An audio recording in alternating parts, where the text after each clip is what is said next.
Hey there! In this video I'm gonna show you a few common mistakes in product photography. As you watch, some of these mistakes might seem pretty minor, but if you watch until the end, you'll see what happens when you make several of these small mistakes at the same time. And at the end of the video, I'll also give you a very useful checklist you can use during your shoots, so you can quickly check if everything is set up properly and nothing was missed. First, let's quickly take a look at our initial setup. This shoot was done by my wife, Lisa, and she filmed the whole process for us. We are shooting on a Sony a7 Mark III with a Sony 90mm macro lens. We are using 3 lights. On the left we have the key light, on the right a fill light, and one more light is aimed at the background. That one is placed behind the pedestal. And we've also added a small white reflector at the bottom. Let's take a look at each light one by one. First, the key light. It creates the main light and shadow pattern and helps define the shape of our bottle. And it helps reveal the materials of our shampoo bottle. Here we can clearly see that the bottle itself is matte, while the cap is glossy. The fill light is a large soft light source that's set to low power. Its job is just to gently fill in the shadows, and the background light separates the subject from the background. This is what our photo looks like with all 3 lights on. Now let's see what this small reflector at the bottom does for us. Here Lisa removes it and takes a shot. On the left you can see the photo with the reflector and on the right without it. At first glance the photo on the right might actually look fine, but the shadow here is too harsh, too deep. We can see this if we slightly blur the image and take a closer look. Once all the details disappear, you can see that your eye is immediately drawn to the dark shadow. And now with the reflector, and you can see how much more balanced it looks. In some cases, you might want the eye to be drawn to the shadow, but in product photography we want all the focus to stay on the product. But this isn't one of the mistakes we're covering today, it's just a little bonus pro tip. Alright, we have our photo and let's start with a pretty obvious mistake. During the shoot, we of course took an extra shot with a gray card, but let's imagine we didn't do that. You might think the label on the bottle is white, so we can just set the white balance from that. But in reality, that doesn't work. Look at what happens if we try it this way. A lot of the time it seems like the color is white to the eye, but there are actually subtle tones in it. That's why you shouldn't rely on that for white balance in professional product photography. The next point is on a similar topic, white balance, but let's call this a more advanced example. Lisa is now adding a colored gel to the fill light to simulate a situation where your light sources have slightly different color temperatures. And now you can see color distortion on the right side. Unfortunately, this often happens even without adding any gels.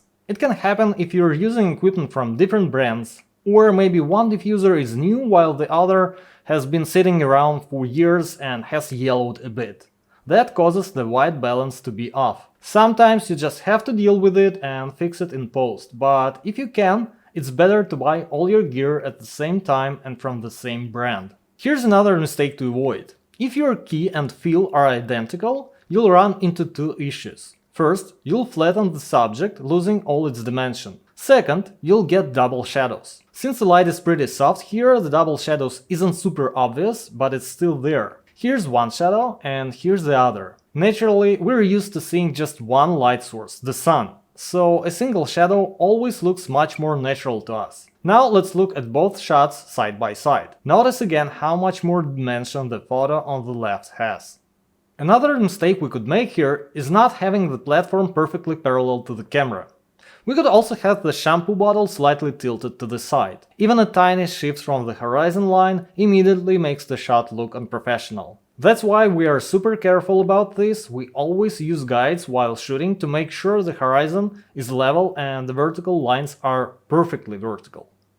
Here's a similar issue. Even if your horizon is level and your verticals are perfect, the subject itself, the bottle, might be turned slightly away from the camera. From my years of experience grading my students' work, I can tell you this is a super common mistake. And honestly, I still catch myself doing it sometimes and have to reshoot.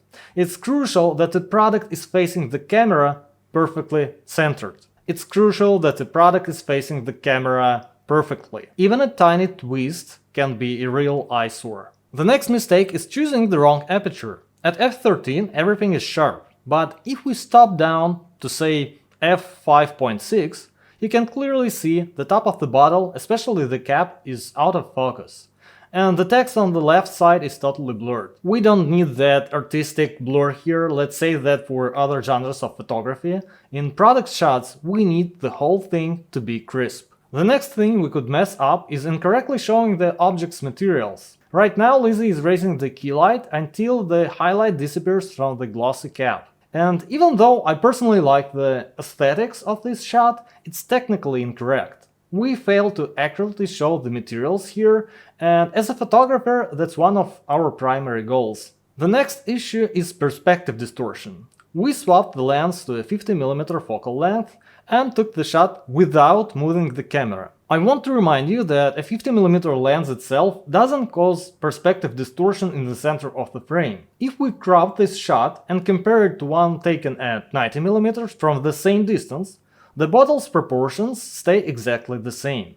But if we frame the shot not in post, but by physically moving the camera closer, that's when the perspective distortion becomes noticeable. Now the bottle looks wider at the bottom than at the top. On top of that, you can see that the horizon line has changed. So, if you don't have the right lens, and for this type of photography, something around 100mm is probably the most common, and you only have a 50, for example, just back up a bit from the subject and crop the excess in post. As I mentioned, many of these flaws might seem minor on their own, but let's see what happens when you combine several of them in a single shot. Here's the result. Let's compare this to our original photo. Using the exact same studio and the same equipment, you can get completely different results. It all comes down to skill. If you're into photography, please check out my additional resources on Gumroad. I have both free and paid materials there. And finally, here's the checklist I promised. I'll put it up on the screen, and if you want, you can download it from the link in the description.